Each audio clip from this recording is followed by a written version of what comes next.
ಕಾಲಘಟ್ಟದಲ್ಲಿ ನಾಗರಿಕ ಸಮಾಜಕ್ಕೆ ಭದ್ರತೆ ಅತ್ಯಂತ ಅವಶ್ಯಕತೆ. ಅದು ದೇಶದ ಆಂತರಿಕ ಭದ್ರತೆಯಾಗಿರಬೇಕು. ತಂತ್ರಜ್ಞಾನ ಮುಂದುವರೆದಂತೆ ಹೊಸ ಆವಿಷ್ಕಾರಗಳ ತಂತ್ರಜ್ಞಾನದಿಂದ ಬಲಾಢ್ಯ ದೇಶವಾಗಿಸಬಹುದು. ಅದು ಸರ್ಕಾರದ ಭದ್ರತಾ ಸಂಸ್ಥೆಗಳಾಗಬಹುದು, ಇಲ್ಲ ಖಾಸಗಿ ಭದ್ರತಾ ಸಂಸ್ಥೆಗಳಾಗಬಹುದು. ಸದೃಢ, ಕ್ಷಮತೆ, ತೀಕ್ಷ್ಣತೆಯ ಮಾಹಿತಿ ಒದಗಿಸುವ ಭದ್ರ ಬುನಾದಿ ಗರ್ವ ಪಡುವಂತಹ ಭದ್ರತೆಯಾಗಿರಬೇಕು. ದೇಶದ ನಾಗರಿಕರಿಗೆ ತೊಂದರೆ ಆಗಬಾರದು ಎಂದು ಅಹಿತಕರ ಘಟನೆಗಳಿಂದ ನಾವುಗಳು ಈಗಾಗಲೇ ಸಾಕಷ್ಟು ಎಚ್ಚೆತ್ತುಕೊಂಡಿದ್ದೇವೆ. ಒಂದು ಅಮೆರಿಕದ ವರ್ಲ್ಡ್ ಟ್ರೇಡ್ ಸೆಂಟರ್, ಮತ್ತೊಂದು ಮುಂಬಯಿಯ ತಾಜ್ ಹೋಟೆಲ್ ಮೇಲೆ ನಡೆದ ಅಟ್ಯಾಕ್ಗಳು ನಮ್ಮನ್ನ ಜಾಗೃತಿ ಮೂಡಿಸಿವೆ. ದೇಶದಲ್ಲಿ ಅತ್ಯಂತ ದಕ್ಷ ಪೊಲೀಸರು ಕರ್ನಾಟಕದಲ್ಲಿದ್ದಾರೆ. ಕ್ರಿಮಿನಲ್ಗಳನ್ನ ಹಾಗೂ ಭಯೋತ್ಪಾದಕರನ್ನ ಗಮನದಲ್ಲಿಟ್ಟುಕೊಂಡು ತಂತ್ರಜ್ಞಾನ ಬಹುಮುಖ್ಯ ಎಂದು ಅರಿತು ಮೊಟ್ಟ ಮೊದಲ ಬಾರಿಗೆ ನಮ್ಮ ಕರ್ನಾಟಕದಲ್ಲಿ international police and security expo ಆಯೋಜಿಸಲಾಗಿದೆ. ಇದೇ ಆಗಸ್ಟ್ 14ರಿಂದ 16ರವರೆಗೆ 3 ದಿನಗಳ ಕಾಲ ಅಂತಾರಾಷ್ಟ್ರೀಯ ಮಟ್ಟದಲ್ಲಿ ತಂತ್ರಜ್ಞಾನಕ್ಕೆ ಆಂತರಿಕ ಸೆಕ್ಯೂರಿಟಿ ಡೈನಾಮಿಕ್ ಸಬ್ಜೆಕ್ಟ್ಗಳು ಆಗಾಗ್ಗೆ ನಡೆಯಬೇಕೆಂಬುದೇ ಈ ಕಾರ್ಯಾಗಾರದ ಉದ್ದೇಶವಾಗಿದೆ. ಈ ದಿವಸ international police and security expo 2022 ಏನು 14, 15, 16 ಅಕ್ಟೋಬರ್ ತಿಂಗಳಲ್ಲಿ ಪ್ರಾರಂಭ ಆಗ್ತಾ ಇದೆ. ಆ ಪ್ರದರ್ಶನದ ಕರ್ಟನ್ ರೈಸರ್ನ ಈ ಸಮಾರಂಭದ ವೇದಿಕೆಯ ಮೇಲಿರತಕ್ಕಂತಹ ಆತ್ಮೀಯರು, ಸಾಹಿತ್ಯ ಮತ್ತು ಸಾಂಸ್ಕೃತಿಕ ಲೋಕದಲ್ಲಿ ಚಿರಪರಿಚಿತರು, ಅಧಿಕಾರಿ ವಲಯದಲ್ಲಿ ಜನಪ್ರಿಯರೂ ಆದ ನನ್ನ ಮಿತ್ರರೂ ಆದ ಶ್ರೀ ಜಯರಾಮ್ ರಾಯ್ಪುರ ಅವರೇ, DIG KSRP ಹಾಗೂ ನನ್ನ ಮಿತ್ರರು, ಕರ್ನಾಟಕದ ಮಟ್ಟಿಗೆ ಗರುಡ ಫೋರ್ಸನ್ನು ಬೆಳವಣಿಗೆಯಲ್ಲಿ ಅತ್ಯಂತ ಮುಖ್ಯ ಪಾತ್ರವನ್ನು ವಹಿಸಿದ್ದಂತಹ ಶ್ರೀ MV ರಾಮಕೃಷ್ಣ ಪ್ರಸಾದ್ ಅವರೇ, ಶ್ರೀ ಪ್ರಕಾಶ್ ಗೌಡ್ರೆ, ಶ್ರೀ ಮನೋಹರ್ ಅವರೇ ಮತ್ತು ಎಲ್ಲ ಬಂಧುಗಳೇ, ಭಾಳ ಮುಖ್ಯವಾಗಿ ನನಗೆ ಸಂತೋಷ ಆದದ್ದೇನಂತ ಹೇಳಿದ್ರೆ, ಇದೊಂದು ಅಂತಾರಾಷ್ಟ್ರೀಯ ಮಟ್ಟದ ಕಾರ್ಯಕ್ರಮ ಅಂತ ಹೇಳಿ ಅದನ್ನು ಕನ್ನಡದಲ್ಲಿಯೇ ನೀವು ನಡೆಸ್ತಾ ಇರ್ತಕ್ಕಂಥದ್ದು ನನಗೆ ಅತ್ಯಂತ ಸಂತೋಷದ ವಿಷಯ. ನಾನು ಇಲ್ಲಿ ನಿರೂಪಣೆ ಮಾಡಿರ್ತಕ್ಕಂತಹ ಅನುಷಾ ಅವರಿಗೆ ಪ್ರಥಮವಾಗಿ ನಿಮ್ಮೆಲ್ಲರಿಗೂ ಅಭಿನಂದನೆಗಳನ್ನು ತಿಳಿಸ್ತೇನೆ. ಇದು ಬಹಳ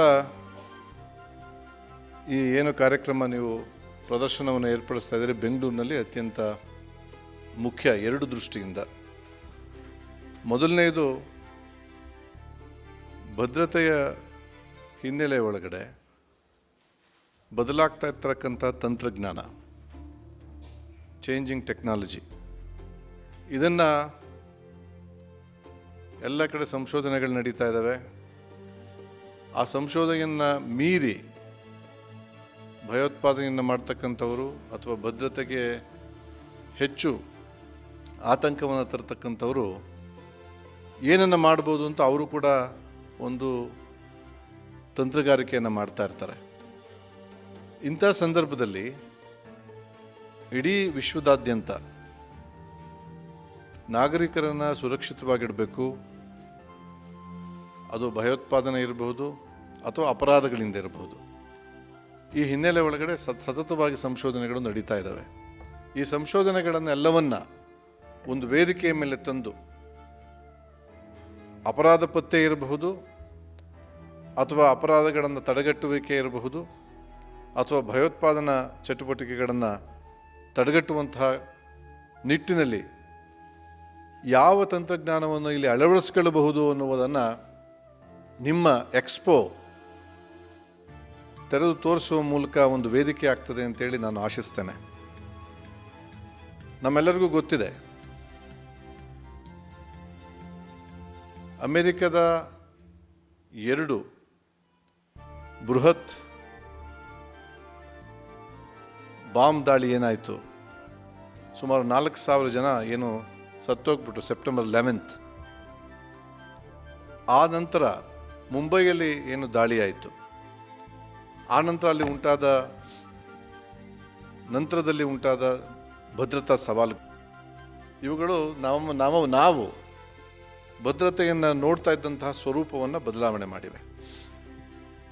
ಯಾತಕ್ಕೆ ಮಾತನ್ನು ಹೇಳ್ತೀನಿ ಅಂತ ಹೇಳಿದ್ರೆ, ಮೊದಲು ಪೊಲೀಸರ ದೃಷ್ಟಿಕೋನ ಕೇವಲ ಅಪರಾಧಗಳನ್ನು ತಡೆಗಟ್ಟುವಿಕೆ ಮತ್ತು ಅಪರಾಧಗಳ ಪತ್ತೆ ಇಷ್ಟು ಮಾತ್ರ ಇತ್ತು.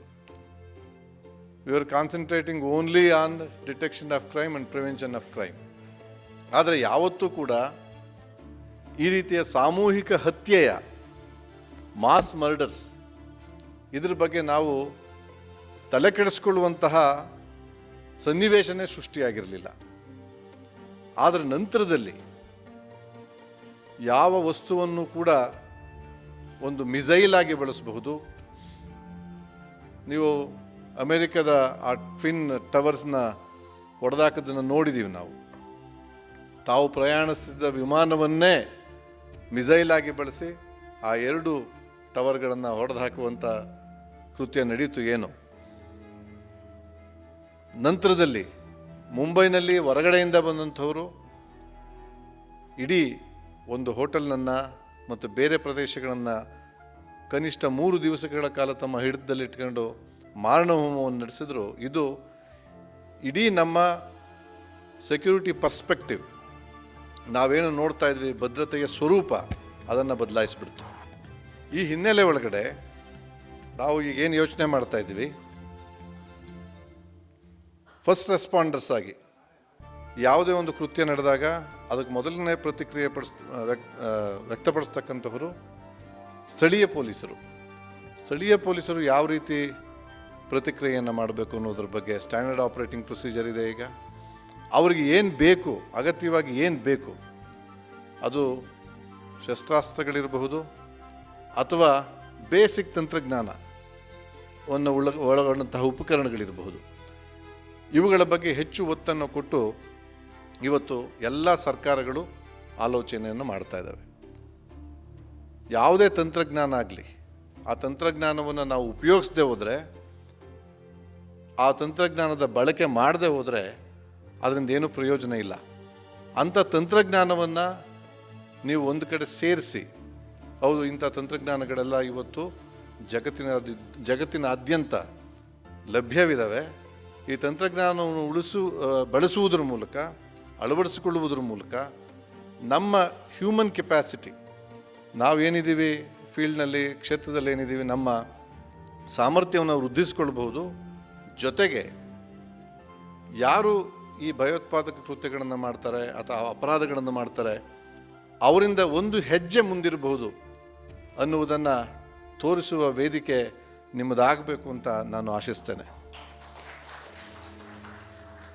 ಜೊತೆಗೆ ಭಾಳ ಮುಖ್ಯವಾಗಿ ಒಂದನ್ನು ನಾವೆಲ್ಲರೂ ಮನಗಾಣಬೇಕು, ಎಲ್ಲಿಯ ತನಕ ಜನರಲ್ಲಿ ಒಂದು ಜಾಗೃತಿ ಮೂಡಲ್ಲ, ಅಲ್ಲಿ ತನಕ ಯಾವ ತಂತ್ರಜ್ಞಾನವೂ ಭಾಳ 100% ಪರ್ಫೆಕ್ಟಾಗಿ ಕೆಲಸ ಮಾಡೋದಕ್ಕೆ ಸಾಧ್ಯ ಇಲ್ಲ. ಉದಾಹರಣೆಗೆ ನಾವು ಮೆಜೆಸ್ಟಿಕ್ಕನ್ನು ತೆಗೆದುಕೊಳ್ಳೋಣ. ಮೆಜೆಸ್ಟಿಕ್ನಲ್ಲಿ ಎಲ್ಲೋ ಒಂದು ಸೂಟ್ ಕೇಸನ್ನ ಯಾರೋ ಬಿಟ್ಟು ಹೋಗಿರ್ತಾರೆ. ಆ ಸೂಟ್ ಕೇಸನ್ನ ಬಿಟ್ಟು ಹೋದದ್ದು ಗಮನಿಸ್ತಕ್ಕಂಥವ್ರು ಮೊದಲು ಪೊಲೀಸ್ನವರಲ್ಲ, ಅಥವಾ ಕೇವಲ ಕ್ಯಾಮ್ರಾ ಮಾತ್ರ ಅದನ್ನು ಗಮನಿಸಲ್ಲ. ಇವತ್ತು ಕ್ಯಾಮ್ರಾಗಳನ್ನು ಹಾಕಿದ್ದೇವೆ ನಾವು, 15 ನಿಮಿಷ ಯಾವುದೋ ಒಂದು ಸೂಟ್ ಕೇಸ್ ಇಟ್ಟರೆ ಅಲ್ಲಿ ಒಂದು ಸೂಟ್ ಕೇಸ್ ಇದೆ ಅಂತೇಳಿ ಎಲ್ಲರ ಗಮನಕ್ಕೆ ತರ್ತಕ್ಕಂತಹ ಒಂದು ತಂತ್ರಜ್ಞಾನ ಲಭ್ಯ ಇದೆ, ಆರ್ಟಿಫಿಷಿಯಲ್ ಇಂಟೆಲಿಜೆನ್ಸ್ ಲಭ್ಯ ಇದೆ. ಆದರೆ 15 ನಿಮಿಷದೊಳಗಡೆ, 5 ನಿಮಿಷದೊಳಗಡೆ, 3 ನಿಮಿಷದೊಳಗಡೆ ಏನಾದರೂ ಆಗಬಹುದು. ಇಂಥ ಸಂದರ್ಭಗಳಲ್ಲಿ ಅಂಥ ಒಂದು ಸೂಟ್ ಕೇಸ್ ಯಾಕಿದೆ ಇಲ್ಲಿ, ಅಥವಾ ಯಾವುದೋ ಒಂದು ವಸ್ತು ಯಾಕಿದೆ ಎನ್ನುವ ಒಂದು ಪರಿಜ್ಞಾನವನ್ನು ನಾವು ನಮ್ಮ ನಾಗರಿಕ ಸಮಾಜದ ಒಳಗಡೆ ಅಥವಾ ನಾಗರಿಕರ ಒಳಗಡೆ ತರದೇ ಹೋದರೆ, ಆ ರೀತಿಯ ಒಂದು ಸೂಕ್ಷ್ಮತೆಯನ್ನು ಬೆಳೆಸದೇ ಹೋದರೆ ತಂತ್ರಜ್ಞಾನವನ್ನು ಅಷ್ಟರ ಮಟ್ಟಿಗೆ ನಾವು ಮಿತಿಗೊಳಿಸ್ತೇವೆ. ಈ ಹಿನ್ನೆಲೆ ಒಳಗಡೆ ತಂತ್ರಜ್ಞಾನದ ಅತ್ಯಂತ ಪರಿಣಾಮಕಾರಿ ಬಳಕೆಗೆ ಮೊದಲನೇದು ಯಾವ ತಂತ್ರಜ್ಞಾನ ಲಭ್ಯ ಇದೆ, which is the best technology available to avoid such a situation, that is the first thing. Second thing is how to adapt that technology on the field. ಅದನ್ನು ಹೇಗೆ ಅಳವಡಿಸ್ಕೊಳ್ಬೇಕು, ಅದನ್ನು ಯಾವ ರೀತಿ ಅಳವಡಿಸ್ಕೊಂಡು ಮುಂದುವರಿಬೇಕು, ಅದು ಎರಡನೆಯ ಪ್ರಾಮುಖ್ಯತೆ. ಮೂರನೆಯದು ಆ ರೀತಿ ಹೌದು ಈ ತಂತ್ರಜ್ಞಾನವನ್ನು ಅಳವಡಿಸ್ಕೊಳ್ಬೇಕು ಅಂತ ಅಂದ್ಕೊಂಡ ಮೇಲೂ ಕೂಡ ಸತತವಾದ ತರಬೇತಿ ಬೇಕು. ನಾವು ನೋಡಿದ್ದೇವೆ ಅನೇಕರು ಗ್ಯಾಡ್ಜೆಟ್ಸನ್ನು ತರ್ತಾರೆ ನಮ್ಮ ಹತ್ರ. ಸರ್ ಇದು ನೋಡಿ ಈ ಗ್ಯಾಡ್ಜೆಟ್ಸ್ ಈ ಥರ ಇದೆ, ಅದರಲ್ಲೂ ಬಾಂಬ್ ಡಿಟೆಕ್ಷನ್ನಲ್ಲಿ ಆಗಿರ್ತಕ್ಕಂತಹ ತಂತ್ರಜ್ಞಾನದ ಬೆಳವಣಿಗೆ ಅಪೂರ್ವವಾದದ್ದು. ಆದರೆ ಅದನ್ನು ಬಳಸುವಂತಹ ತರಬೇತಿ ಎಷ್ಟು ಜನಕ್ಕೆ ಇರುತ್ತೆ ಅದು ಕೂಡ ಭಾಳ ಮುಖ್ಯ. 4ನೇದು ಭಾಳ ಮುಖ್ಯವಾದದ್ದು ಅಂತ ಹೇಳಿದ್ರೆ, ನಮ್ಮ ಜನ ಆ ತಂತ್ರಜ್ಞಾನವನ್ನು ಬಳಸುವಂಥ ಸಂದರ್ಭದಲ್ಲಿ ಯಾವ ಏಜೆನ್ಸಿ, ಅದು ಪೊಲೀಸ್ ಇರಬಹುದು ಅಥವಾ ಗರುಡ ಫೋರ್ಸ್ ಇರ್ಬೋದು ಅಥವಾ ಬೇರೆ ಬೇರೆ ಏಜೆನ್ಸಿಗಳು, ಪ್ರೈವೇಟ್ ಏಜೆನ್ಸೀಸೂ ಇರಬಹುದು, ಈ ಏಜೆನ್ಸಿಗಳು ಉಪಯೋಗಿಸಿದಂಥ ಸಂದರ್ಭದಲ್ಲಿ ಜನ ತಮಗೆ ಕಿರಿಕಿರಿ ಆಗ್ತದೆ ಅನ್ನುವ ರೀತಿ ನಮ್ಮ ಜೊತೆ ನಡ್ಕೊಳ್ತಾರೆ. ಆ ರೀತಿ ಜನರಲ್ಲೂ ಕೂಡ ಒಂದು ರೀತಿಯ ಪ್ರಜ್ಞೆಯನ್ನು, ಹೌದು ಇದು ಭಾಳ ಅವಶ್ಯಕ, ಈ ಸಣ್ಣ ಕಿರಿಕಿರಿಯನ್ನು ಸಹಿಸಿಕೊಳ್ಳುವುದರ ಮೂಲಕ ನಾವು ದೊಡ್ಡ ಭದ್ರತಾ ಲೋಪವನ್ನು ತಪ್ಪಿಸಬಹುದು ಅನ್ನುವ ಒಂದು ಪರಿಜ್ಞಾನವನ್ನು ಮೂಡಿಸುವುದು ಭಾಳ ಅಗತ್ಯ ಇದೆ. 5ನೇದು ಭಾಳ ಮುಖ್ಯವಾದದ್ದು ನಾನು ಹೇಳೋದೇನಂತ ಹೇಳಿದ್ರೆ, ತಂತ್ರಜ್ಞಾನಕ್ಕೆ ಯಾಕೆ ಭಾಳ ದೊಡ್ಡ ಅಪೋಸಿಷನ್ ಜನರಿಂದ ಬರ್ತದೆ ಅಂತ ಹೇಳಿದ್ರೆ, ಅವರ ಡೈಲಿ ಲೈಫಲ್ಲೇ ಅದು ಇಂಟರ್ಫಿಯರ್ ಆಗಬಾರ್ದು. ಅಂದರೆ ಅವರ ಡೈಲಿ ರೊಟೀನ್ಗೆ ಅದು ತೊಂದರೆ ಉಂಟು ಮಾಡಬಾರ್ದು. ಉದಾಹರಣೆಗೆ ನೀವು ಒಂದು ಮೆಟಲ್ ಡಿಟೆಕ್ಟರ್ ಮೂಲಕ ಹಾದು ಹೋಗ್ತೀರಾ ಅಂತ ಇಟ್ಕೊಳ್ಳಿ. ಆ ಮೆಟಲ್ ಡಿಟೆಕ್ಟರ್ ಮೂಲಕ ಹಾದು ಹೋಗುವಂಥ ಸಂದರ್ಭದಲ್ಲಿ ಒಂದು ಫಿಸಿಕಲ್ ಫ್ರಿಸ್ಕಿಂಗ್, ಮೊದಲು ನಿಮ್ಮೆಲ್ಲ ನೋಡಿ, ಮೊದಲು ಫಿಸಿಕಲ್ ಫ್ರಿಸ್ಕಿಂಗ್ ಮಾಡಿ ಹ್ಯಾಂಡ್ ಹೆಲ್ಡ್ ಮೆಟಲ್ ಡಿಟೆಕ್ಟರಲ್ಲಿ, ನಂತರ DFMD ಮೂಲಕ ಹಾದು ಒಳಗಡೆಗೆ ಹೋಗ್ತಾಯಿದ್ರು. ಈಗ DFMDಯನ್ನೇ ಅತ್ಯುನ್ನತ ತಂತ್ರಜ್ಞಾನವನ್ನು ಬಳಸಿ ನಾವು ಉಪಯೋಗಿಸ್ತಾ ಇರೋದ್ರಿಂದ, ಮೊದಲು ಏನಾಗ್ತಾಯಿತ್ತು, HFMDಯಿಂದ ಕಿರಿಕಿರಿ ಉಂಟಾಗ್ತಾಯಿತ್ತು, ಇಂಟರ್ಫಿಯರೆನ್ಸ್ ಉಂಟಾಗ್ತಾಯಿತ್ತು, ಜನಕ್ಕೆ ತೊಂದರೆ ಆಗ್ತಾಯಿದೆ ಅಂತ ಭಾವನೆ ಬರ್ತಾಯಿತ್ತು. ಅದು ತಪ್ಪು ಹೋಗಿದೆ. ಯಾಕಂದರೆ HFMDಯನ್ನು ರೀಪ್ಲೇಸ್ ಮಾಡ್ತಕ್ಕಂಥ ತಂತ್ರಜ್ಞಾನವನ್ನು DFMDಯಲ್ಲಿ, ಡೋರ್ ಫ್ರೇಮ್ ಮೆಟಲ್ ಡಿಟೆಕ್ಟರಲ್ಲಿ ನಾವು ಅಳವಡಿಸ್ಬಿಟ್ಟಿದ್ದೀವಿ. ಈಗ ಇದೊಂದು ಸಣ್ಣ ಉದಾಹರಣೆ ಸಾಕು. ಇವತ್ತು ಜನಕ್ಕೆ DFMD ಇದ್ದರೆ ಅಂಥ ಅಪೋಸಿಷನ್ ಇಲ್ಲ, ಆ ರೀತಿ ಅಪೋಸ್ ಮಾಡಲ್ಲ ಅವರು. ಹಿಂದೆ HFMD ಇದ್ದಾಗ, ಉದಾಹರಣೆಗೆ ನಾವು ಮಾಲ್ಗಳಿಗೆ ಹೋಗ್ತೀವಿ, ಮಾಲ್ಗಳಿಗೆ ಹೋದಾಗ ಇವತ್ತು ಕೂಡ HFMDಯನ್ನು ಉಪಯೋಗಿಸ್ತಾರೆ ಅವರು. ಅದು ದೊಡ್ಡ ಕಿರಿಕಿರಿಯನ್ನು ಉಂಟು ಮಾಡ್ತದೆ.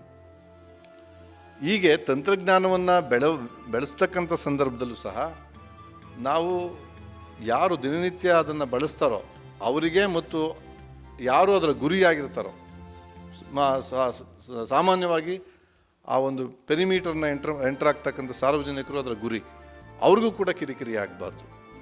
ನಾನ್ ಇಂಟರ್ಫಿಯರಿಂಗ್ ಇದ್ದರೆ ಅಂಥ ತಂತ್ರಜ್ಞಾನ ಅತ್ಯಂತ ಯಶಸ್ಸನ್ನು ಕಾಣ್ತದೆ. ಈ ಎಕ್ಸ್ಪೋ ನೀವೇನು ಮಾಡಬೇಕು ಅಂತ ಹೊರಟಿದ್ದೀರಿ, 5 ಅಂಶಗಳನ್ನು ಇದು ಕವರ್ ಮಾಡ್ತದೆ ಇದು ಅಂತ ಅಂದ್ಕೊಂಡಿದ್ದೇನೆ ನಾನು. ಎಲ್ಲ ತಂತ್ರಜ್ಞಾನವನ್ನು ಒಗ್ಗೂಡಿಸಿ ಆ ಎಲ್ಲ ತಂತ್ರಜ್ಞಾನ ಒಂದೇ ವೇದಿಕೆಗೆ ತಂದು ಅದನ್ನು ವೀಕ್ಷಿಸುವ ಬೇರೆ ಬೇರೆ ಏಜೆನ್ಸಿಗಳು, ಇವತ್ತು ಕರ್ನಾಟಕದಲ್ಲಿ ರಾಜ್ಯ ಮಟ್ಟದಲ್ಲಿ ಒಂದು ಏಜೆನ್ಸಿ ಇದೆ, ಜಿಲ್ಲಾ ಮಟ್ಟದಲ್ಲೂ ಕೂಡ DSWAT ಟೀಮ್ಸ್ ಇದಾವೆ ನಮ್ಮದು. ಜೊತೆಗೆ ಸೆಕ್ಯುರಿಟಿಯನ್ನು, ಇವತ್ತು ಹೋಟೆಲ್ ಸೆಕ್ಯುರಿಟಿ ಇರಬಹುದು ಅಥವಾ ಸ್ಟೇಡಿಯಂ ಸೆಕ್ಯುರಿಟಿ ಇರಬಹುದು, ಪ್ರಥಮವಾಗಿ ನಾವು ಫಸ್ಟ್ ರೆಸ್ಪಾಂಡರ್ಸ್ ಪೊಲೀಸ್ನವರು ಇರ್ತವೆ. ಆದರೆ ದಿನನಿತ್ಯದ ಆಗುಹೋಗುಗಳನ್ನು ಒಂದು ಹೋಟೆಲ್ ಸೆಕ್ಯುರಿಟಿಯಲ್ಲಿ, ಸ್ಟೇಡಿಯಂ ಸೆಕ್ಯುರಿಟಿಯಲ್ಲಿ ದಿನನಿತ್ಯ ಆಗುಹೋಗುಗಳನ್ನು ನೋಡ್ತಕ್ಕಂಥವ್ರು ಪ್ರೈವೇಟ್ ಏಜೆನ್ಸಿಯವರು, ಖಾಸಗಿ ಏನು ಸೆಕ್ಯುರಿಟಿ ಭದ್ರತಾ ಸಂಸ್ಥೆಗಳಿವೆ ಅವು ನೋಡ್ತಾ ಇದ್ದಾವೆ. ಅವುಗಳನ್ನು ಕೂಡ ಸೆನ್ಸಿಟೈಸ್ ಮಾಡ್ತಕ್ಕಂಥ, ಅವ್ರಿಗೆ ಯಾವ ರೀತಿಯ ತಂತ್ರಜ್ಞಾನ ಬೇಕು, ಅವ್ರ ಸವಾಲುಗಳೇನು ಅನ್ನೋದನ್ನು ಚಿಂತನೆ ಮಾಡುವುದ್ರ ಮೂಲಕ ನಿಮ್ಮ ಎಕ್ಸ್ಪೋ ಆ ದಿವಸ ನೀವೇನು ಬಹುಶಃ ಸೆಮಿನಾರ್ಗಳು ಕೂಡ ಇರ್ತದೆ, ನೀವು ಆಯೋಜನೆಯನ್ನು ಮಾಡ್ತೀರಾ ಅಂತ ಅಂದ್ಕೊಂಡಿದ್ದೇನೆ, ವಿಚಾರ ಸಂಕಿರಣಗಳನ್ನು ಆಯೋಜನೆ ಮಾಡ್ತೀರಾ ಅಂತ ಅಂದ್ಕೊಂಡಿದ್ದೇನೆ. ಇವೆಲ್ಲವೂ ಕೂಡ ಒಟ್ಟಾರೆ ಬೆಂಗಳೂರಿನ, ರಾಜ್ಯದ, ರಾಷ್ಟ್ರದ ಒಂದು ಭದ್ರತಾ ಸನ್ನಿವೇಶ ಏನಿದೆ ಅದನ್ನು ಹೆಚ್ಚು ಬಲಗೊಳಿಸುವುದಕ್ಕೆ ಸಹಕಾರಿ ಆಗಲಿ ಅಂತ ಆಶಿಸಿ ನನ್ನ ಮಾತನ್ನು ಮುಗಿಸ್ತೇನೆ. ನಿಮ್ಮೆಲ್ಲರಿಗೂ ಶುಭವಾಗಲಿ, ಈ ಎಕ್ಸ್ಪೋ ಯಶಸ್ವಿಯಾಗಲಿ ಅಂತ ಹಾರೈಸಿ ನನ್ನ ಮಾತನ್ನು ಮುಗಿಸ್ತೇನೆ. ನಮಸ್ಕಾರ.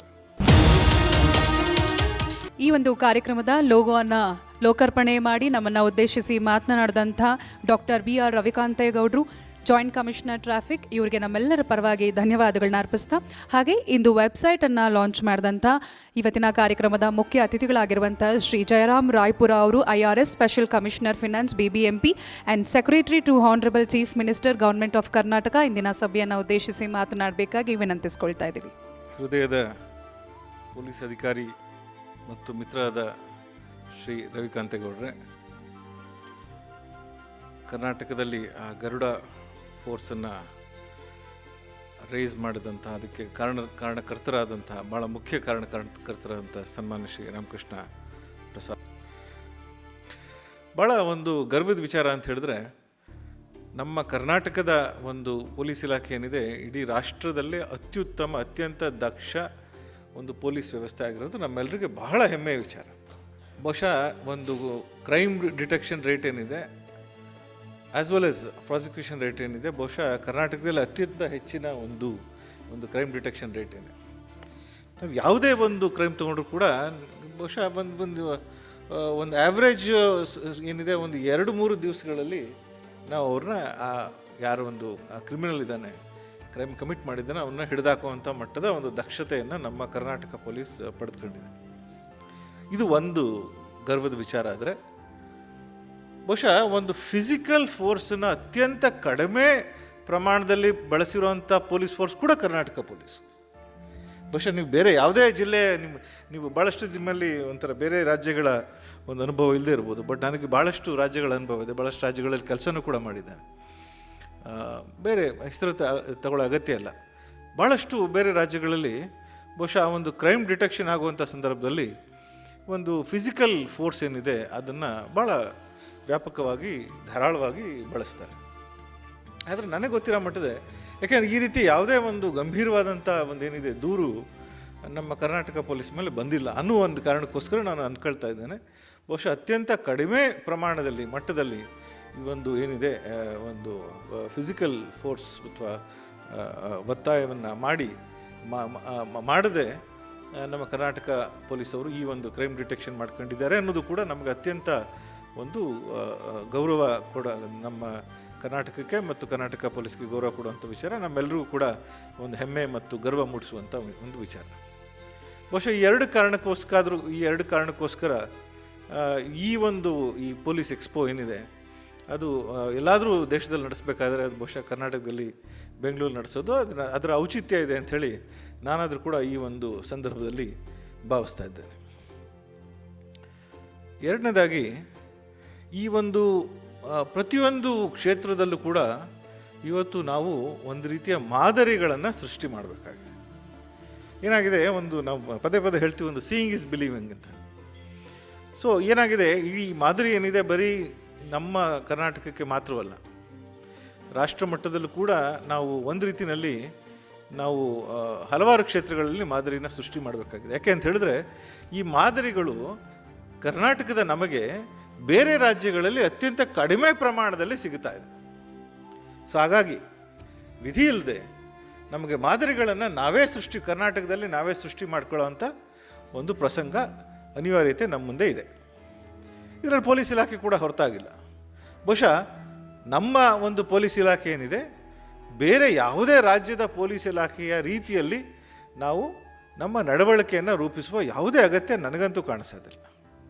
ನಮ್ಮ ಪೊಲೀಸ್ ಇಲಾಖೆ ಏನಿದೆ ಅದಕ್ಕೆ ಮಾದರಿ ಆಗೋದೇ ಆದರೆ ಬಹುಶಃ ಯುರೋಪಿನ ಯಾವುದೇ ಒಂದು ಮುಂದುವರಿದ ರಾಷ್ಟ್ರವಾಗಲಿ ಅಥವಾ ಅಮೆರಿಕದ ಯಾವುದೇ ಒಂದು ಪ್ರಾಂತ್ಯವಾಗಲಿ, ಅಲ್ಲಿಯ ಏನೊಂದು ಪೊಲೀಸ್ ಫೋರ್ಸ್ ಇದೆ ಅದಕ್ಕೆ ಅದು ನಮಗೆ ಮಾದರಿ ಆಗಬೇಕು.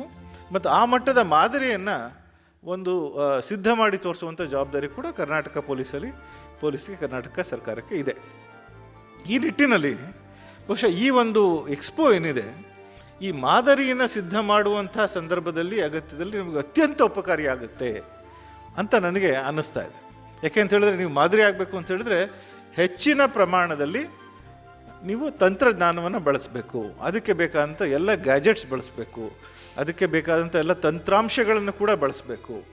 ಆ ಬಳಸಿದಾಗ ಏನಾಗುತ್ತೆ, ಅತ್ಯಂತ ನಾನ್ ಇನ್ವೇಸಿವ್ ಆಗಿ ಬಹುಶಃ ನಾವು ನಮ್ಮ ಪೊಲೀಸ್ ಇಲಾಖೆಯನ್ನು ಇನ್ನಷ್ಟು ಸದೃಢಗೊಳಿಸ್ಬೋದು, ಅದರ ಕ್ಷಮತೆಯನ್ನು ಇನ್ನಷ್ಟು ಹೆಚ್ಚಿಸ್ಬೋದು, ಅದರ ತೀಕ್ಷ್ಣತೆಯನ್ನು ಇನ್ನಷ್ಟು ನಾವು ಹೆಚ್ಚಿಸಬಹುದು ಅನ್ನುವ ಒಂದು ಕಾರಣಕ್ಕೂ ಕೂಡ ಬಹುಶಃ ಈ ಪೊಲೀಸ್ ಎಕ್ಸ್ಪೋ ಏನಿದೆ ಇದು ಕರ್ನಾಟಕದಲ್ಲೇ ನಡೀತಾ ಇರೋದು, ಬೆಂಗಳೂರಲ್ಲಿ ನಡೀತಾ ಇರೋದು ಅತ್ಯಂತ ಒಂದು ಸಂತೋಷದ ವಿಚಾರವಾಗಿದೆ ಅಂತ ನಾನು ಕೇಳ್ತೀನಿ. ಮೂರನೇದಾಗಿ ಪ್ರಕಾಶ್ ಗೌಡರು ಭಾಳ ಧೈರ್ಯ ಮಾಡಿ ಈ ಒಂದು ಪೊಲೀಸ್ ಎಕ್ಸ್ಪೋ ಮಾಡ್ತಾ ಇದ್ದಾರೆ. ಇದಕ್ಕೆ ಬಹುಶಃ ಕರ್ನಾಟಕ ಸರ್ಕಾರ ಮತ್ತು ಕರ್ನಾಟಕ ಪೊಲೀಸ್ನ ಎಲ್ಲ ಸಹಕಾರ ಸಿಗುತ್ತೆ ಅಂಥೇಳಿ ಅಂದ್ಕೊಂಡಿದ್ದೇನೆ. ಅದ್ರ ಜೊತೆಗೆ ಬಹುಶಃ ಇಡೀ ದಕ್ಷಿಣ ಭಾರತದ ಬೇರೆ ರಾಜ್ಯಗಳಿಂದ ಎಲ್ಲ ಒಂದು ಪೊಲೀಸ್ ಇಲಾಖೆಯ ಸಹಕಾರವನ್ನು ಪಡೆದುಕೊಳ್ಳಿ.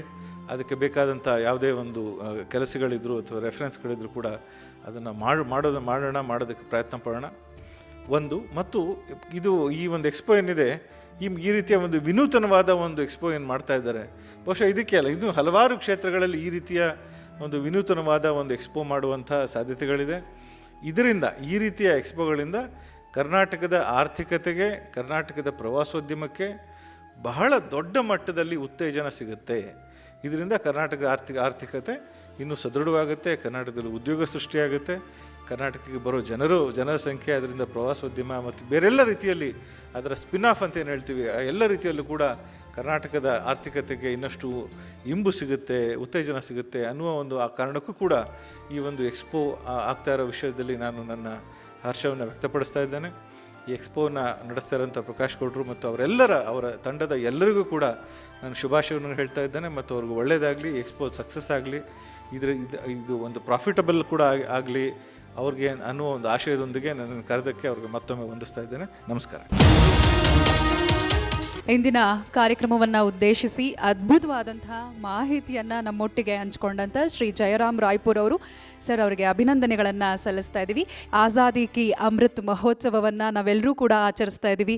ಹಾಗೆ ವಿಶೇಷವಾಗಿ ಅಮೃತ ಮಹೋತ್ಸವದ ಈ ಒಂದು ಸಂದರ್ಭದಲ್ಲಿ ನಾವು ಪೊಲೀಸ್ ಇಲಾಖೆಗೆ ನಾವು ಕೃತಜ್ಞತೆಗಳನ್ನು ಅರ್ಪಿಸಬೇಕಾಗತ್ತೆ. ಯಾಕಂದರೆ ನಾವು ಇಷ್ಟೊಂದು ಸೆಕ್ಯೂರಾಗಿ ಸೇಫಾಗಿ ಇರೋದಕ್ಕೆ ಅವರು ಕಾರಣಕರ್ತರಾಗುತ್ತೆ.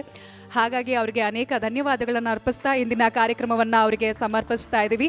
ಗರ್ಡ್ ಆಫ್ ಫೋರ್ಸ್ ನಾವೆಲ್ಲರೂ ಚಿತ್ರದಲ್ಲಿ ನೋಡ್ತಾ ಇರ್ತೀವಿ, how is the Josh sir, high sir ಅಂತೀವಿ. ಆದರೆ ರಿಯಲ್ ಲೈಫಲ್ಲಿ ಹೇಗಿರುತ್ತೆ ಅನ್ನೋದನ್ನು ಇವತ್ತು ಅವರ ಮಾತುಗಳನ್ನು ನಾವು ಕೇಳಿ ನಮ್ಮ ಜೋಶನ್ನು ಮತ್ತಷ್ಟು ಹೈ ಮಾಡ್ಕೊಳ್ಳೋಣ ಅಂತ ಹೇಳ್ತಾ ಸ್ವಾಗತಿಸಿ ಶ್ರೀ ರಾಮಕೃಷ್ಣ ಪ್ರಸಾದ್ ಅವರನ್ನು DIG KSRP guard of force raise ಮಾಡಿದಂಥ ಆಫೀಸರ್ ಇವತ್ತು ನಮ್ಮೊಟ್ಟಿಗಿದ್ದಾರೆ. ನನಗೆ ತಿಳಿದ ಮಟ್ಟಕ್ಕೆ ಇದು ಪ್ರಥಮ ಬಾರಿ ಅನಿಸುತ್ತೆ ಕರ್ನಾಟಕದಲ್ಲಿ ಈ ಥರ ಒಂದು ಎಕ್ಸ್ಪೋ ಮಾಡ್ತಾ ಇರೋದು. ಪ್ರತಿ ವರ್ಷ ನಾವು ಡೆಲ್ಲಿಯಲ್ಲಿ ಈ ಥರ ಒಂದು ಎಕ್ಸ್ಪೋ ನಡೆಯುತ್ತೆ. ಸೊ ಈ ಎಕ್ಸ್ಪೋಗೆ ಎಲ್ಲ ಸ್ಟೇಕ್ ಹೋಲ್ಡರ್ಸ್ನ ಕೂಡ ಇನ್ವೈಟ್ ಮಾಡ್ತಾರೆ. ಅಂದರೆ ಎಲ್ಲ ರಾಜ್ಯದ ಪೊಲೀಸ್ ಫೋರ್ಸಸನ್ನು, ಸ್ಪೆಷಲ್ ಫೋರ್ಸಸನ್ನು, ಇವ್ರನ್ನೆಲ್ಲರೂ ಕೂಡ ಇನ್ವೈಟ್ ಮಾಡ್ತಾರೆ. ಕಾರಣ ಇಷ್ಟೇ, ಈಗಾಗಲೇ ಡಾಕ್ಟರ್ BR ರವಿಕಾಂತೇಗೌಡರು ಹೇಳಿದಾಗೆ ನಾವು ಸಾರ್ವಜನಿಕರಲ್ಲಿ, ಯಾಕಂದರೆ ನಮ್ಮ ಸ್ಟೇಕ್ ಹೋಲ್ಡರ್ಸ್ ಯಾರು ಆಂತರಿಕ ಭದ್ರತೆಯಲ್ಲಿ ಅನ್ನೋದು ನಾವು ಫಸ್ಟ್ ತಿಳ್ಕೊಬೇಕಾಗುತ್ತೆ. ನಮ್ಮ ಸ್ಟೇಕ್ ಹೋಲ್ಡರ್ಸ್ ಬಂದು ಮೊದಲು ಸಾರ್ವಜನಿಕರು. ಸೊ ಸಾರ್ವಜನಿಕರಲ್ಲಿ ನಾವು ಈ ಒಂದು ತಿಳುವಳಿಕೆ ಅವೇರ್ನೆಸ್ಸನ್ನು ನಾವು ಮೂಡಿಸಬೇಕಾದ್ರೆ ಈ ಥರ ಎಕ್ಸ್ಪೋಗಳು ತುಂಬ ಮುಖ್ಯ. ಜೊತೆಗೆ ಪೊಲೀಸ್ನವರು ಮತ್ತು ವಿಶೇಷ ಘಟಕಗಳು, ಸ್ಪೆಷಲ್ ಯೂನಿಟ್ಸ್ ಏನಿದೆ ರಾಷ್ಟ್ರ ಮಟ್ಟದಲ್ಲಿ, ರಾಜ್ಯ ಮಟ್ಟಗಳಲ್ಲಿ, ಅವರುಗಳನ್ನು ಕೂಡ ನಾವು ಇನ್ವಾಲ್ವ್ ಮಾಡಬೇಕಾಗುತ್ತೆ. ಮತ್ತು ಭಾಳ ಮುಖ್ಯವಾಗಿ ಈ ಟೆಕ್ನಾಲಜಿ ಅನ್ನು ಏನು ಪೊಲೀಸ್ನವ್ರಿಗೆ ಅನುಕೂಲ ಮಾಡಿಕೊಡ್ಲಿಕ್ಕೆ ಅಥವಾ ಆಂತರಿಕ ಭದ್ರತೆಯನ್ನು ಕಾಪಾಡಲಿಕ್ಕೆ ಬೇಕಾಗಿರುವಂತಹ ಏನು ಟೆಕ್ನಾಲಜಿ, ಅದನ್ನು ನೀವು ಮಾಡಿಕೊಡ್ಲಿಕ್ಕೆ ಮುಂದೆ ಬಂದಿದ್ದೀರಿ. ನೀವು ಕೂಡ ತುಂಬ ಮುಖ್ಯ. ಯಾಕಂದರೆ ಸೆಕ್ಯೂರಿಟಿ ಅನ್ನೋದು it's A very dynamic subject. ಇಲ್ಲಿವರೆಗೆ ನಿರೂಪಕರು ಮೇಡಮ್ ಹೇಳ್ತಾ ಇದ್ದರು, ಕರ್ನಾಟಕ ರಾಜ್ಯದ ಪೊಲೀಸ್ಗೆ ಹ್ಯಾಟ್ಸ್ ಆಫ್, ನಾವು ಇಲ್ಲಿವರೆಗೆ ಯಾವುದೇ ಥರದ ಘಟನೆಗಳು ಆ ಥರ ನಡೆದಿಲ್ಲ. ಆದರೆ ಪೋಸ್ಟ್ ಮುಂಬೈ ಅಟ್ಯಾಕ್ ಕೇಂದ್ರ ಸರ್ಕಾರ ಎಲ್ಲ ರಾಜ್ಯಗಳಿಗೆ ಒಂದು ಮ್ಯಾಂಡೇಟನ್ನು ಕೊಡ್ತು. ಪ್ರತಿ ರಾಜ್ಯದಲ್ಲೂ ಕೂಡ NSG ಮಾದರಿಯಲ್ಲೇ ಒಂದು ಸ್ಪೆಷಲ್ ಯೂನಿಟ್ ಅನ್ನು ತಯಾರಿ ಮಾಡಬೇಕು. ಅದನ್ನು ಸೃಜನೆಗೊಳಿಸಿ ನಾವು ಯಾವುದೇ ಒಂದು ಘಟನೆ ನಡೆದರೆ NSG ಬರೋವರೆಗೂ ನಾವು ಕಾಯ್ಕೊಂಡಿರೋಕ್ಕಾಗೋಲ್ಲ, ತಕ್ಷಣ ರೆಸ್ಪಾಂಡ್ ಮಾಡಲಿಕ್ಕೆ ನಮ್ಮದೇ ಆದ ಫೋರ್ಸ್ ಬೇಕಾಗುತ್ತೆ ಅಂಥೇಳಿ. ಸೊ ಆ ಸಂದರ್ಭದಲ್ಲಿ 2010ರಲ್ಲಿ ಕರ್ನಾಟಕ ರಾಜ್ಯ ಈ ಒಂದು ಗರುಡ ಫೋರ್ಸನ್ನು ಪ್ರಾರಂಭ ಮಾಡಬೇಕು ಅಂಥೇಳಿ ಒಬ್ಬರು ಮಿಲಿಟರಿ ಅಧಿಕಾರಿಯನ್ನು ಡೆಪ್ಯುಟೇಷನ್ ಮೇಲೆ ಕರೆಸಿಸಿ, ಒಬ್ಬ ಬ್ರಿಗೇಡಿಯರ್ ರ್ಯಾಂಕ್ ಅಧಿಕಾರಿಯನ್ನು, ಅವರು ಕೂಡ ನಮ್ಮ ಕರ್ನಾಟಕದವರೇ ಆಗಿದ್ದರು. ಸೊ ಅವರೊಟ್ಟಿಗೆ ನಾವೆಲ್ಲ ಸೇರಿ we establish this Garuda force. ಇವತ್ತು ಗರುಡ ಫೋರ್ಸ್ NSGಗಿಂತ ಏನು ಕಡಿಮೆ ಇಲ್ಲ, ಆ ಮಟ್ಟಕ್ಕೆ ನಮ್ಮ ಫೋರ್ಸ್ ತಯಾರಾಗಿದೆ. ಎಸ್ಪೆಷಲಿ ಇವತ್ತು ಈ ಸಭಾಂಗಣದಲ್ಲಿ ಕುಳಿತಿರುವಂತಹ ತಾವೆಲ್ಲರೂ ಕೂಡ ನಮ್ಮ ಆಂತರಿಕ ಭದ್ರತಾ ವಿಭಾಗ ಏನಿದೆ ಅದರ ಅಡಿಯಲ್ಲಿ ಈ ಗರುಡ ಫೋರ್ಸ್ ಇದೆ, ಅವರೊಂದಿಗೆ ನಿಮ್ಮ ಸಂಪರ್ಕ ಹೆಚ್ಚಾಗಬೇಕಾಗುತ್ತೆ. ಯಾಕಂದರೆ ನಾವು ಪೀಸ್ ಟೈಮಲ್ಲಿ ನಾವು ಆಂತರಿಕ ಭದ್ರತೆ ಬಗ್ಗೆ ಸಾಕಷ್ಟು ನಾವು ಯೋಜನೆಗಳನ್ನು ರೂಪಿಸ್ಕೊಂಡಿಲ್ಲ ಅಂದರೆ ಒಂದು ಘಟನೆ ನಡೆದಾಗ ನಮಗೆ ಸಾಕಷ್ಟು ತಳಮಳ, ಕನ್ಫ್ಯೂಷನ್ ಎಲ್ಲನೂ ಇರುತ್ತೆ, ಯಾರು ಏನು ಮಾಡಬೇಕು ಅಂತ ಗೊತ್ತಿರೋಲ್ಲ. ಅದಕ್ಕೆ ಪ್ರಥಮವಾಗಿ ರಾಜ್ಯದಲ್ಲಿ ನಾವೇನು ಮಾಡಿದ್ದೀವಿ ಅಂದರೆ ಒಂದು ಸೆಕ್ಯೂರಿಟಿ ಆಡಿಟ್ ಅಂತ ಹೇಳಿ ಕಂಡಕ್ಟ್ ಮಾಡ್ತೀವಿ ನಾವು ಪೊಲೀಸ್ ಕಡೆಯಿಂದ. ಈ ಸೆಕ್ಯೂರಿಟಿ ಆಡಿಟ್ ಕಂಡಕ್ಟ್ ಮಾಡೋ ಉದ್ದೇಶ ಇಷ್ಟೇ, ಫಸ್ಟ್ ರೆಸ್ಪಾಂಡರ್ಸ್ ಅವರು ಪ್ರೈವೇಟ್ ಸೆಕ್ಯೂರಿಟಿ ಏಜೆನ್ಸೀಸ್ ಇರ್ಬೋದು, ಕಾರ್ಪೊರೇಟ್ ಕಂಪನಿಗಳಿರಬಹುದು, ಅಥವಾ ನಮ್ಮ ಪೊಲೀಸ್ನವರೇ ಇರ್ಬೋದು, ಸ್ಥಳೀಯ ಪೊಲೀಸ್ನವರೇ ಇರ್ಬೋದು, ಅವರುಗಳಿಗೆ ಅವರ ಸರಹದ್ದಲ್ಲಿ ಅವರ ಏನು ಪ್ರಾಪರ್ಟಿ ಇದೆ, it need not be physical property. ಈಗ ದೇರ್ ಆರ್ ಲಾಟ್ ಆಫ್ ಏನು attacks internationally on all types of properties. So ಅದ್ರ ಬಗ್ಗೆ ಒಂದು ಸೆಕ್ಯೂರಿಟಿ ಆಡಿಟನ್ನು ಕಂಡಕ್ಟ್ ಮಾಡಿದ್ರೆ ಅವರಿಗೆ ಗೊತ್ತಾಗುತ್ತೆ ಅವರ ಸೆಕ್ಯೂರಿಟಿಯಲ್ಲಿ ಏನೆಲ್ಲ ಲೋಪದೋಷಗಳಿದೆ ಅಂಥೇಳಿ. ಇದು ಒಂದು ಗೈಡೆನ್ಸ್. ಇದನ್ನು ಮಾಡಿಸ್ಕೊಂಡ್ರೆ ಮುಂದಿನ ದಿನಗಳಲ್ಲಿ ಏನಾಗಬಾರ್ದು, ಆದರೆ ಒಂದು ವೇಳೆ ಆಯಿತು ಅಂದರೆ ಯಾರ್ಯಾರು ಏನೇನು ಮಾಡಬೇಕು ಅನ್ನೋದಕ್ಕೆ ತಕ್ಷಣ ಅವ್ರಿಗೂ ಗೊತ್ತಿರುತ್ತೆ, ಯಾರನ್ನು ಕಾಂಟ್ಯಾಕ್ಟ್ ಮಾಡಬೇಕು, ಫಸ್ಟ್ ಸಂಪರ್ಕ ಯಾರನ್ನು ಮಾಡಬೇಕು, ಅವ್ರು ಬರೋವರೆಗೂ ಅವ್ರೇನು ಕ್ರಮಗಳನ್ನು ತಕ್ಕೋಬೇಕು. ತದನಂತರದಲ್ಲಿ ಸ್ಪೆಷಲ್ ಫೋರ್ಸ್ ಬಂದ ಮೇಲೆ ಅವ್ರಿಗೆ ಹ್ಯಾಂಡ್ ಓವರ್ ಮಾಡಿದ್ಮೇಲೆ ಮತ್ತೆ ಅವ್ರಿಗೆ ಯಾವ ರೀತಿ ಸಪೋರ್ಟ್ ಮಾಡಬೇಕು ಅಂಥೇಳಿ. ತಮಗೆಲ್ರಿಗೂ ಗೊತ್ತಿದೆ ಮುಂಬೈ ಅಟ್ಯಾಕಲ್ಲಿ ಏನೆಲ್ಲ ನಾವು ನೋಡಿದ್ವಿ ಅಂಥೇಳಿ. ನಾವು ಕೊಡ್ತಾ ಇದ್ದಂಥ ಮಾಹಿತಿ ಮಾಧ್ಯಮದಲ್ಲಿ ಅದು ಅವ್ರಿಗೆ ಹೆಲ್ಪ್ ಆಗೋಕ್ಕೆ ಶುರುವಾಗೋಯ್ತು. ಸೊ ಅವ್ರು ಇನ್ನೂ ಹೆಚ್ಚು ಅಟ್ಯಾಕ್ ಮಾಡಿ ಇನ್ನೂ ಹೆಚ್ಚು ಜನರನ್ನು ಸಾಯಿಸಿದರು. ಸೊ ಇದರಲ್ಲಿ ಮಾಧ್ಯಮದವರು ಕೂಡ ಅವೇರ್ನೆಸ್ ಬಿಲ್ಡ್ ಆಗಬೇಕು, ಸೆಕ್ಯೂರಿಟಿ ಏಜೆನ್ಸೀಸನ್ನು ಕೂಡ ಅವೇರ್ನೆಸ್ ಬಿಲ್ಡ್ ಆಗಬೇಕು, ಮತ್ತು ಸಾರ್ವಜನಿಕರು ಕೂಡ ಅವೇರ್ನೆಸ್ ಬಿಲ್ಡಪ್ ಆಗಬೇಕು. ಸೊ ಈ ಉದ್ದೇಶದಲ್ಲಿ ತಾವು ಈ ಒಂದು ಎಕ್ಸ್ಪೋವನ್ನು ಮಾಡ್ತಾ ಇದ್ದೀರಿ ಅಂತ ಹೇಳಿ ಭಾವಿಸ್ತಾ,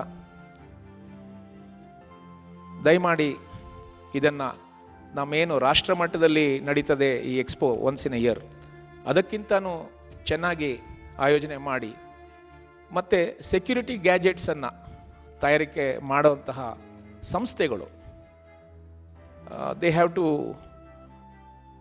B very careful, because it is national security is at stake. ಅವ್ರು ಕೊಡುವಂತಹ ಗ್ಯಾಜೆಟ್ ನಾವು ಉಪಯೋಗಿಸುವಂಥದ್ದು ನಮ್ಮ ಜೀವ ಮತ್ತು ಸೆಕ್ಯೂರಿಟಿ ನಡುವೆ ಆಟ ಆಡ್ತಾ ಇರುತ್ತೆ ಅದು. ಸೊ ಹಾಗಾಗಿ ಕೇವಲ ಮಾರ್ಕೆಟಿಂಗ್ಗೋಸ್ಕರ ಯಾವುದೋ ಒಂದು ಸೆಕ್ಯೂರಿಟಿ ಗ್ಯಾಡ್ಜೆಟ್ ಅಥವಾ ಟೆಕ್ನಾಲಜಿಯನ್ನು ಕೊಡೋ ಬದಲು ನ್ಯಾಷನಲ್ ಸೆಕ್ಯೂರಿಟಿನ ನಾವು ಕಾಂಪ್ರಮೈಸ್ ಮಾಡಿಕೊಳ್ಳೇಬಾರ್ದು ಯಾವುದೇ ಕಾರಣಕ್ಕೆ ಅಂತ ತಿಳ್ಕೊಂಡು, ಆ ಒಂದು ಉದ್ದೇಶದಲ್ಲಿ ದಿ ಬೆಸ್ಟ್ ಟೆಕ್ನಾಲಜಿಯನ್ನು should be provided. Then it is for the concern to select and choose. ಇಲ್ಲ ಅಂದರೆ ಅಲ್ಲಿ ಏನಾದರೂ ಸ್ವಲ್ಪ ವ್ಯತ್ಯಾಸ ಆಯಿತು ಅಂದರೆ ಶ್ಯೂರ್ಲಿ ನಮಗೆ ತೊಂದರೆ ಆಗ್ಬಿಡುತ್ತೆ. ಯಾಕಂದರೆ ಈಗೇನು ಟೆರ್ರಿಸ್ಟ್ ಏನು ಸುಮ್ಮನೆ ಕೂತಿಲ್ಲ, ಅವರು ಕೂಡ ಯೋಜನೆಗಳನ್ನು ರೂಪಿಸ್ತಾನೆ ಇರ್ತಾರೆ. ನೀವು ನೋಡಿರಬಹುದು ಈ ಆ್ಯಂಟಿ ನ್ಯಾಷನಲ್ ಎಲಿಮೆಂಟ್ಸ್ ಏನು ನೆಕ್ಸಲೈಟ್ಸ್ ಇದ್ದಾರೆ, ಅವರು ಜಂಗಲ್ ಟೆರರಿಸಮಲ್ಲಿ ಇವತ್ತವರೆಗೂ ಕೂಡ they are continuously targeting the security agencies. ಆದರೆ ಒಂದು ನಿಮಗೆ ನಾನು ಹೇಳಲಿಕ್ಕೆ ಇಚ್ಛೆ ಪಡ್ತೀನಿ, ಇವತ್ತು ನೆಕ್ಸಲಿಸಮ್ ಏನಾದರೂ ಕಡಿಮೆ ಆಗಿದೆ ಅಂದರೆ it is not only because of the technology, it is because of the training that the security forces have undergone. And as of now, ನೀವು ನೋಡಿರಬಹುದು 90ರ ದಶಕದಲ್ಲಿ 80ರ ದಶಕದಲ್ಲಿ ಆಂಧ್ರ ಪ್ರದೇಶಲ್ಲಿ it was at its peak. Andhra Pradesh ಪೊಲೀಸ್ನವರು ಅವರು ಒಂದು ಸ್ಪೆಷಲ್ ಫೋರ್ಸನ್ನೇ ರೈಸ್ ಮಾಡಿದ್ರು ಟು ಕೌಂಟರ್ ನೆಕ್ಸಲಿಸಮ್. ಟುಡೇ ಇವತ್ತು ಆಂಧ್ರ ಪ್ರದೇಶ್ ಪೊಲೀಸ್ ಅವರು they are the best in countering naxalism because they have chased them up till West Bengal. ಅಲ್ಲಿವರೆಗೂ ಅವ್ರು ಹೇಗೆ ಕಾದು ಪೊಲೀಸ್ ಅಧಿಕಾರಿಗಳನ್ನು ಅವ್ರು ಹೊಡೆದಿದ್ದಾರೆ, ಅದೇ ರೀತಿಯಾಗಿ ನಮ್ಮ ಏನು ಸ್ಪೆಷಲ್ ಫೋರ್ಸ್ ಏನಿದೆ ಆಂಧ್ರ ಪ್ರದೇಶಲ್ಲಿ, ಅವರು they have seen that the naxals are watched and cleared off. ಆದರೂ ಕೂಡ ಹಾಗಾಗಿ there are encounters, there is loss of civilian life, loss of security forces, but we cannot get discouraged by this. So ನಾನು ಇಷ್ಟೇ ಹೇಳಲಿಕ್ಕೆ ಇಚ್ಛೆ ಪಡ್ತೀನಿ, ತಾವು ಇದು ಒಂದು ಉತ್ತಮವಾದ ಒಂದು ಎಕ್ಸ್ಪೋ ಅಂತ ತಾವು ಆಯೋಜನೆ ಮಾಡ್ತಾ ಇದ್ದೀರಿ. ಈ ಎಕ್ಸ್ಪೋಯಿಂದ ಎಲ್ರಿಗೂ ಕೂಡ ತಿಳುವಳಿಕೆ ಆಗಬೇಕು. ಆಮೇಲೆ ಇಲ್ಲಿ ಯಾರ್ಯಾರು ಯಾವ್ಯಾವ ಸಂಸ್ಥೆಗಳು ಈ ಎಕ್ಸ್ಪೋದಲ್ಲಿ ಭಾಗವಹಿಸುತ್ತೆ ಟೆಕ್ನಾಲಜಿ ಅನ್ನು ತಂದು, ಅವರುಗಳು they should get in touch with our internal security wing of the police and they should see that they are invited and they also get a feel of this expo. And only then I feel ಇದು ಒಂದು ಪರಿಪೂರ್ಣತೆ ಸಿಗುತ್ತೆ ಅಂಥೇಳಿ ಆಯೋಜಕರಿಗೆ ಈ ಒಂದು ಎಕ್ಸ್ಪೋನ ಆಯೋಜನೆ ಮಾಡ್ತಾ ಇದ್ದಕ್ಕೆ ನಾನು ಅಭಿನಂದಿಸಿ, ಮತ್ತು ನನಗೆ ಒಂದೆರಡು ಮಾತಾಡಲಿಕ್ಕೆ ಅವಕಾಶ ಮಾಡಿಕೊಟ್ಟಿದ್ದಕ್ಕೆ ತಮಗೆಲ್ಲರಿಗೂ ಧನ್ಯವಾದಗಳನ್ನ ಹೇಳಿ ನನ್ನ ಮಾತನ್ನು ಮುಗಿಸ್ತೀನಿ. ಗರ್ಡಾ ಫೋರ್ಸ್ನ ಇನ್ಚಾರ್ಜ್ ಆದಂಥ ಶ್ರೀ ರಾಮಕೃಷ್ಣ ಪ್ರಸಾದ್ ಸರ್ ಅವರು ಮಾತನಾಡ್ತಾ ಇದ್ದರೆ ಬಹಳ ವಿಚಾರಗಳನ್ನು ನಾವೆಲ್ಲರೂ ಕೂಡ ತಿಳ್ಕೊಂಡ್ವಿ. ಹಾಗೆ ಸರ್, ಇಷ್ಟೊಂದು ಸೌಮ್ಯ ಸ್ವಭಾವದವರು ನಿಮ್ಮ ಮಾತುಗಳಿಂದ ಗೊತ್ತಾಗ್ತಾ ಇದೆ, ಬಟ್ ಇಂಟರ್ನಲ್ಲಿ ನಮಗೆ ಗೊತ್ತಿಲ್ಲ. ಬಟ್ ಬಹಳ ಖುಷಿ ಆಯಿತು ತಮ್ಮನ್ನು ಪ್ರತ್ಯಕ್ಷವಾಗಿ ನೋಡಿದ್ದು. ಎಲ್ಲ ಆಫೀಸರ್ಸ್ನ ನೋಡ್ತಾ ಇದ್ದು ನಮಗೆ ಒಂದು ರೀತಿಯ ಹೆಮ್ಮೆ ಇದೆ ಈ ಒಂದು ವೇದಿಕೆಯ ಮೂಲಕ. ಹಾಗೆ ಇವತ್ತು ವಿಶೇಷವಾಗಿ ಚೀಫ್ ಆಫೀಸರ್ ಆಗಿರುವಂಥ ಕನ್ವರ್ಸ್ ಲ್ಯಾಬ್ಸ್ ಹೈದರಾಬಾದ್ನಿಂದ ಮಿಸ್ಟರ್ ಪೌಲ್ ಕುಮಾರ್ ಅವರು ಬಂದಿದ್ದಾರೆ. ಅವರು ಒಂದೆರಡು ನಿಮಿಷ ಮಾತನಾಡಬೇಕಾಗಿ ವಿನಂತಿಸ್ಕೊಳ್ತಾ ಇದ್ವಿ. Over to you sir. Respected guests on the stage, respected officers, the guests and other invitees. I'm an unexpected invitee here, but I'd still like to extend my sincere efforts and thought process for the success of this particular event that was planned. Of course, I'm not a police officer. I was one of the scientists from the scientific fraternity of India with more than 30 years of experience, and currently working with the space and the defense and the Ministry of Home Affairs. The success of any policing today is mainly because of the adoption of right technology. Who has the best technology in the world today? It is not the police, it's not the defense, it's not the space. Rather, the terrorists have the best gadgets, they have the best means, if not, they have the best brains as well. Some of the best research institutions of the technology is being adopted by those people. As sir was just right now saying, like a lot of the Naxalites, they shifted across the border. AP has one of the best institutions.